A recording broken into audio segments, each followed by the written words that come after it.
Selamat siang, kembali lagi di podcast SMA Negeri 5 Kupang. Kali ini bersama saya Muhammad Zaki Fitra Raisya. Saya bersama dengan kawan-kawan dari kelas 12C. Oke, mungkin kawan-kawan di sini bisa memperkenalkan namanya. Baik, dari yang pertama, perkenalkan nama saya Dominikus Ahmad Tebi Kanatoka Agung. Saya Christine Tube. Saya Laura Sintiagat. Saya Rambu Kobul. Saya Salsa Nomen. Oke, kali ini kami akan membahas sebuah tema yang cukup menarik, yaitu mengenai ujian sekolah. Oke, di sini ada beberapa pertanyaan. Yang pertama, apa persiapan yang dilakukan oleh kawan-kawan dalam menghadapi ujian sekolah kali ini? Oke, mungkin dari kawan Tia terlebih dahulu. Menurut saya yang pastinya belajar. Terus belajar materi-materi yang sudah dikasih oleh Bapak Ibu Guru, juga belajar soal-soal yang pernah kita dapat, kayak soal di tryout, begitu-begitu. Bukan hanya belajar, kita juga harus siapkan batin, mental untuk hadapi ujian. Oke. Sedangkan kalau menurut saya sendiri, ini selain dari belajar yang tentunya kita harus lakukan, kita juga harus memperbanyak ibadah karena apa daya usaha. Oke, kita lanjut ke pertanyaan kedua. Menurut kawan-kawan, manakah yang lebih efektif? Apakah ujian menggunakan handphone atau ujian menggunakan kertas seperti dulu? Mungkin dari kawan Rambu bisa menjelaskan? Baik, kalau menurut saya sendiri, sarana prasarana yang sangat efektif untuk mendukung kegiatan ujian sekolah itu sebaiknya menggunakan kertas, karena kalau kita menggunakan handphone, banyak kendala yang mungkin terjadi selama ujian sekolah. Kendala pertama yang sering ditemui yaitu adanya jaringan yang nge-lag atau lola. Itu kan menyebabkan kita sebagai peserta ujian itu harus kesusahan mencari jaringan.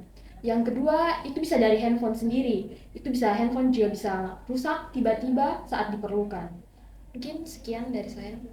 Nah, mungkin kendala dalam ujian ini berbagai macam. Bisa saja jaringan tadi yang telah disebutkan ataupun kondisi handphone. Mungkin juga banyak siswa-siswa yang tidak mempunyai paket data sehingga menyulitkan kawan-kawannya untuk berbagi seperti hotspot seperti itu. Kita lanjut ke pertanyaan berikutnya. Apa saja tips dan trik yang dapat kawan-kawan bagikan kepada teman-teman di rumah agar bisa menghadapi ujian dengan baik? Mungkin dari kawan Apok. Jadi menurut saya, trik yang saya dapat yaitu saya mengerjakan soal-soal yang lebih mudah dipahami, dan selanjutnya saya melihat soal-soal yang agak susah. Oke, mungkin dari kakak Apok mengerjakan soal ujian yang lebih mudah dulu agar tidak membuang-buang waktu. Ya. Untuk kakak Paula sendiri, bagaimana tips dan trik yang dapat kakak bagikan untuk kawan-kawan di rumah? Kalau menurut saya sendiri, seperti yang dikatakan Tia dan Rambu tadi, selain belajar, kita juga harus lebih banyak membaca, lebih banyak lihat-lihat soal yang kemarin-kemarin yang guru-guru mereka kasih, terus lebih banyak mengulang materi lah, gitu sah. Oke. Mungkin dari kakak Paula sedikit lebih ke mengingat kembali materi yang telah dibagikan oleh guru-guru sehingga pada saat ujian mungkin tidak kebingungan lagi dalam mengerjakan soal tersebut. Oke, kita masuk ke saat penutup, yaitu pesan dan kesan untuk sekolah. Silakan kakak Salsa. Baik, terima kasih.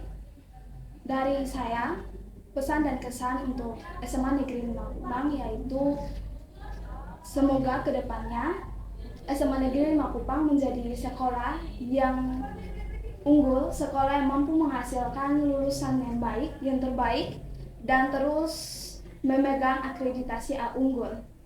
Dan untuk kesannya, saya sangat bangga bisa bersekolah di SMA Negeri 5 Kupang. Sudah 3 tahun bersama teman-teman, kami satu kelas. Kami berterima kasih kepada guru-guru yang telah mengajarkan kami 3 tahun ini. Itu saja. Oke. Mungkin kesan yang dapat saya bagikan juga, saya berterima kasih kepada Bapak Ibu guru yang telah selalu ikhlas dalam mengajar kita, selalu bersabar, dan tentunya mengharapkan kita menjadi anak-anak yang berguna di masa depan. Oke, mungkin terima kasih atas kehadiran kakak-kakak semua dalam podcast kita pada hari ini, dan sekian, terima kasih.